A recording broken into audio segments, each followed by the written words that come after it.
Mike from Craft Beer Storm, and this is our segment called Craft Brew News, which we have every Friday. We talk about the current new beer news in the world, and it's very interesting. Today we have a special guest. We have Dave Adams of the Granite State Growler Tours. He's the founder-owner. He runs buses all over, in southern New Hampshire, and he's expanding into the north and west. But he takes people, from a central location. He takes them to different breweries and give them a flight and introduce them to brewers. And it's just a great way to expose people to local craft beer. So, Dave, how you doing? Doing good, Mike. Good New Year. Cool. Yeah, and you come to our brewery too, and then I got to get Dave on. I always see him at different events. I see you everywhere. Like you're all. We try to be everywhere we can. You're at all the festivals, but support our brewing friends. Yeah, and it's great, and everybody appreciates what you're doing. You're bringing good stuff to the breweries and good knowledge, and then people come in, they have a flight, and then they buy bottles, and you're just helping breweries. I think it's tremendous. So that's great. But hey, let's get into this craft brew news, and the first story is out of Utah. It's 0.05 blood alcohol content, or BAC back limit, takes effect in Utah. Utah will have the toughest drunk driving laws in the nation as of December 30th. I guess it's in effect now. According to NPR, the state's 0.05 blood alcohol content limit goes into effect just one day before New Year's Eve. So even before New Year's Eve, it's happening.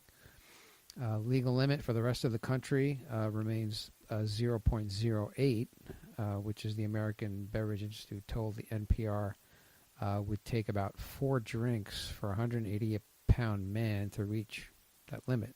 That's pretty generous. It would only take 2 drinks for a 180-pound man to hit the Utah's new 0.05 limit, however. And the 0.05 limit was initially signed into law in March 2017, but it took more than a year to implement due to a review process that was intended to ensure that it didn't lead to any unintended consequences. So the state will soon be one of the last in the nation to bar grocery, convenience, and big box stores from selling beer above 3.2% alcohol by weight. Now that's interesting because I thought that was reversed, but I guess it's still in effect at 3.2% alcohol by weight. It's really not a lot. I mean, craft breweries, you see about 5. Sometimes you see heavy duty beers. But 3.2 is really not. You find a lot of 3.2s craft beers down there.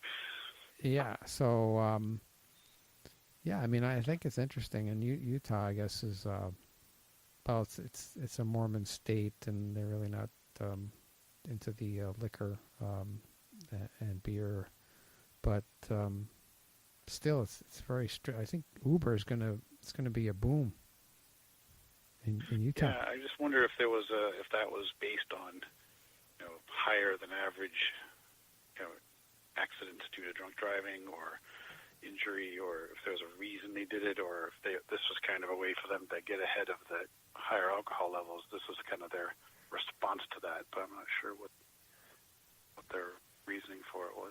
I don't know. I just, but we're going to talk about cannabis, another cannabis story soon, and it's just going to be interesting how that whole thing plays into this. I mean, because this is an alcohol limit, but now there's going to be, THC infused beers, and which should be interesting. Our next story is Three's Brewing partners with Caviar for home delivery, and New York's Three's Brewing Company has partnered with delivery service Caviar to offer on-demand beer delivery within a 4-mile radius of its taproom in Brooklyn's Gowanus neighborhood. The company hopes to expand the service in the future. There'll be a $15 minimum for deliveries, which shouldn't be an issue since prices range from $15 for a 500 milliliter bottle to $20 for 4-pack cans. You know what? I was in New York and I'm looking at the prices on the shelves, and they're really getting good good prices, these breweries down there. I mean, $20 for a 4-pack of cans, that's not unreasonable. Here in New Hampshire, it's like $12, I think, for a 4-pack of cans. And I don't know why that is. Maybe it's just starting to get popular there, or maybe there's more income. I don't know. But I think it's great that breweries are trying to figure out how to go directly to consumer. Because there's a certain amount of margin in these beers, and if you go through a distributor, which larger breweries, it's good for them. I mean, they have to get the product out there. They can't do it themselves. But smaller breweries, maybe they don't want to go through a distributor, but they still want to get beer into the hands of people who want it. It's a delivery service, like anything, like a pizza or whatever. So I think it's good. What do you think? Definitely interesting. It's a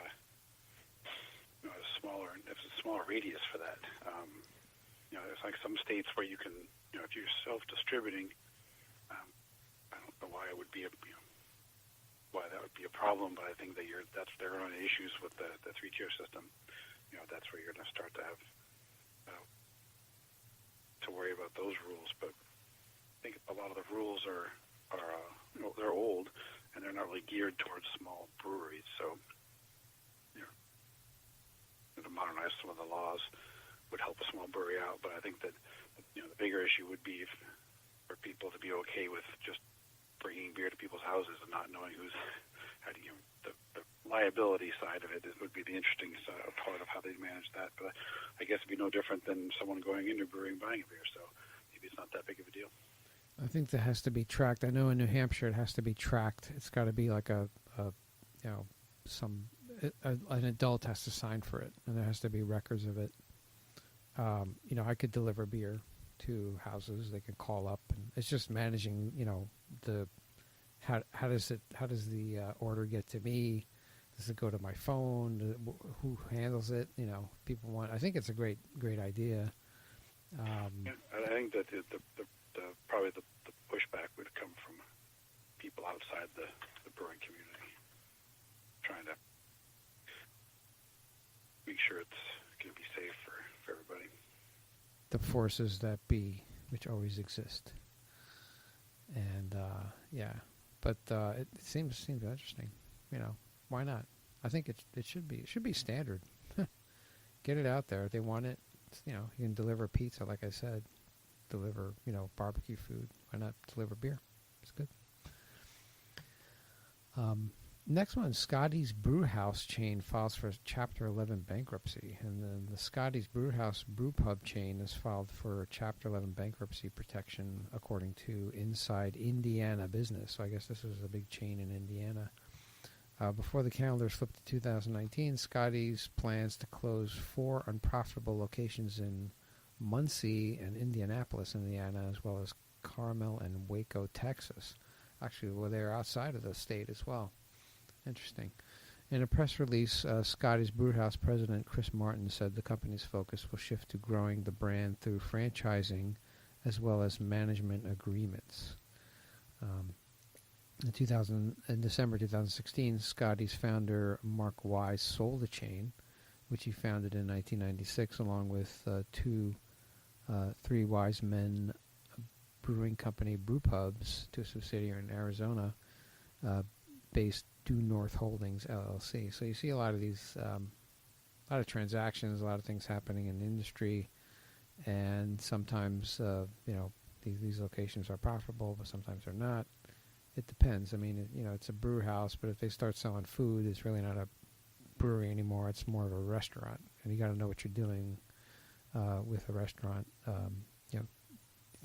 It's not the same as brewing, so you have to have kind of a restaurant. I think though also the article is saying that they were once they got purchased by that holding company, they were planning on expanding to over 100 locations, and I think at that point, with the trend in local breweries and being local and supporting local, you've got a 100 location chain would appear to be like the big guy.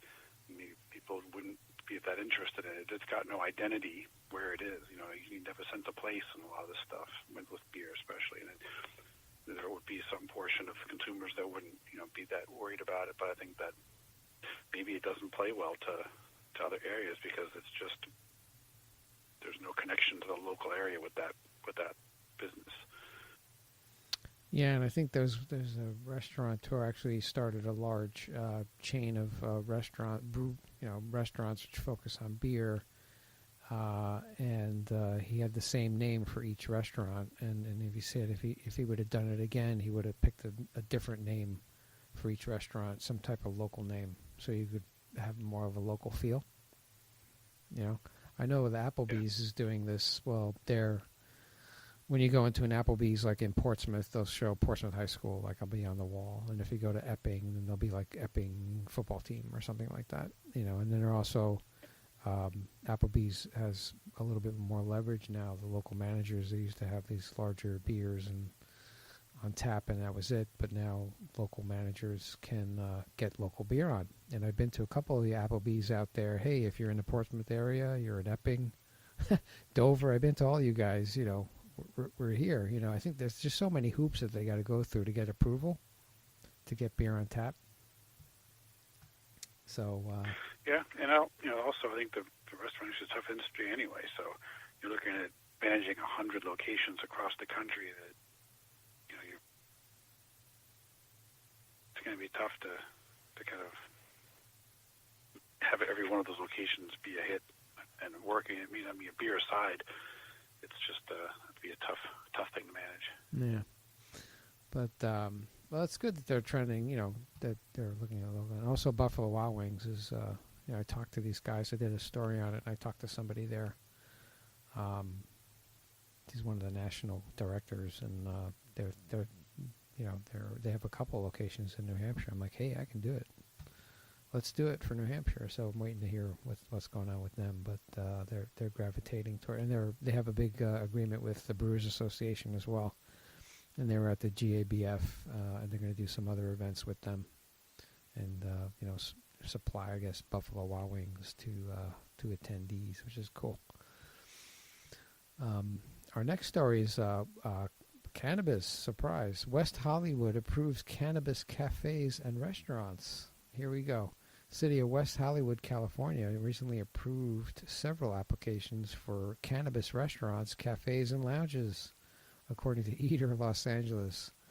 Among the approved locations are 8 cafes where only edibles can be consumed, 8 lounges where cannabis smoking, vaping, and edible consumption will be permitted, 8 medical dispensaries, 8 adult use retailers, and 8 cannabis delivery services. I don't know why 8, but that's the magic number, I guess. Approved businesses now have a year to obtain a business license through the city and secure storefronts. So, like I was saying, I think it's more like Amsterdam, right? I guess people can go in and just... It seems like a lot, and I know that around locally we saw that this was approved, but the local cities would or the localities would fight it, even though it was approved in the state. But interesting that they've got a large number of places that within that one area that they're going to open up. So it sounds like they are all in. I know, it's like West Hollywood, and they're having 8 there. Like, how big is West Hollywood? I don't know. It's a lot of... Gosh. And there's 8, 8, 8, 8, and 8. So, there you go. We got 40 locations. So, wow. It's the place to go to, I guess, West Hollywood, if you like cannabis. States eyeing cannabis legislation. It's our last story in 2019. So it's state by state, as opposed to Canada, which said, okay, the country, it's legalized in the country now. But in the U.S., we do things differently here, and each state does it state by state, and it's a long process. But Marijuana Moment editor and Forbes contributor Tom Engel, hope I'm saying it right, recently examined the states that appear poised to legalize recreational use of cannabis in 2019. Those states include Connecticut, Illinois, Minnesota, New Jersey, New Mexico, New York, Rhode Island, and Vermont. I thought Vermont already was, but apparently it's not. Other states such as Kansas, Wisconsin, Pennsylvania, Texas, and South Carolina could follow suit through ballot initiatives of legalization of medical use cannabis. And so far, 10... Vermont. Yeah. Yeah, Vermont already had legalized possession of home cultivation, but it didn't allow for commercial production and sales. Oh, is that right? Yeah. Interesting. But now they're just going full force, I guess. They're just going to open the floodgates. So far, 10 states have legalized recreational use of cannabis, and 33 states allow marijuana use for medical purposes. So it's just state by state, knocking them down one by one, where it's just going to be legalized. And, we've done articles in the past about THC-infused beer, CBD.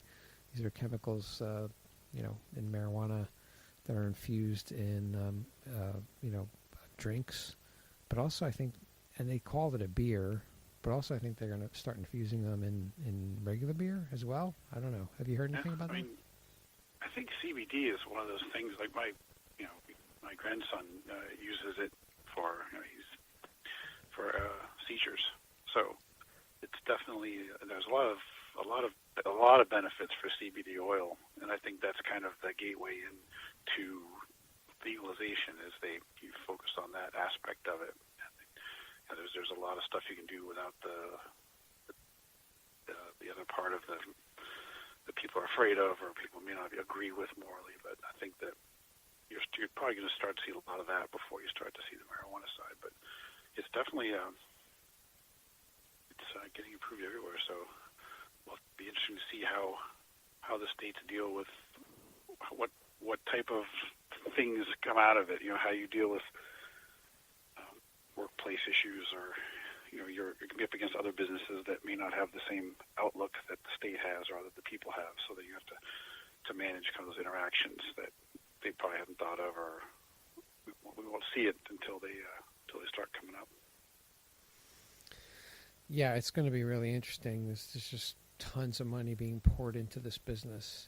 Like Constellation poured like $4 billion with a B into it already. They're partnering with like some marijuana producer in Canada, and they're going to come into the States, and it's just a lot of the big guys are getting involved in it too. And I think you were mentioning in Massachusetts it was recently legal, and I think there's two locations that were open. You mentioned something happened at those locations? Yeah, I think they had lines, or people waited in line for hours to go in there. So I think part of that was because they were new, and it was the first ones there. So I don't know if it would stay that way forever, but I think that you're going to see unintended consequences, where people are going to be upset about traffic or various other things. But I think that's kind of uncharted territory for some places, and we don't know how it's going to work into the fabric of everything else going on. But it'll be interesting to see how the states and the cities navigate that to make it work, or how that's going to happen. Yeah, that's interesting. That it just remains to be seen. But these stories just keep popping up every week, and it's just a big focus now, and it's just a big question mark, I guess. How like you said, like what unintended consequences will come about, and how these are going to be. Are they going to make cocktails? It should be interesting, right? CBD cocktails, THC cocktails. That'd be interesting. But we'll see what happens, and then could be under the BAC, the blood alcohol content limit, but you would be impaired, I guess, if you're driving. There'll probably be new limits for marijuana in the bloodstream, and what's acceptable and what's not. I don't know. Yeah, there's a whole. I mean, there's a lot that they don't know how to manage, or what are the negatives, what are the positives. I think that the states, they're obviously looking at income. They're going to generate income for the state and the cities, but I don't know if they are prepared to deal with any of the other things that come out of it that will have to be addressed that we just don't know about yet, because it hasn't been done. So it'll be interesting. I don't know if they'll be able to treat it. You can't treat it the same way as alcohol, I don't think, because it doesn't quite work the same way. But it'll be a pretty good learning experience for everyone. Well, it's just another thing to tax, I guess, and it'll create revenue, but I don't know. Is that revenue going to be? Where is it going to be spent? Could it be spent? I don't know, handling issues that arise. I don't know. It'd be interesting to see what's happening. Well, we enter into this new world now, but everything keeps changing. But yeah, state by state.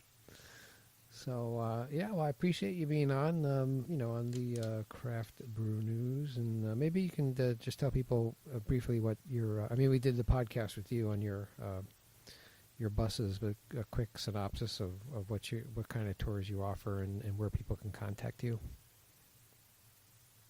Yeah, we're at nhbeerbus.com online. Find information about tours and breweries and what's going on with local beer in New Hampshire.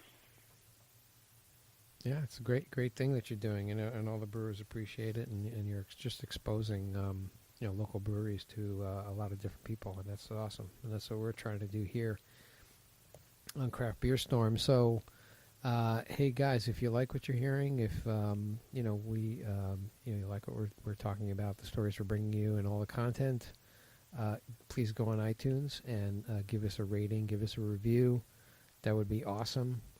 And subscribe, tell a friend, tell 10 friends. We're 10x here, so tell 10 friends that we exist, and that's the only way we can get up in the rankings and make more people know that we do exist, and we're just trying to help people get educated on craft beer.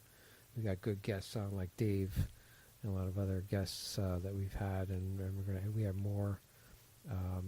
We're targeting and have some more interviews in the hopper, and which are going to be released. So yeah, well, Dave, I appreciate you being on, and I appreciate all of you guys for listening in, and we'll talk to you soon. Take care. All right. See you, Mike.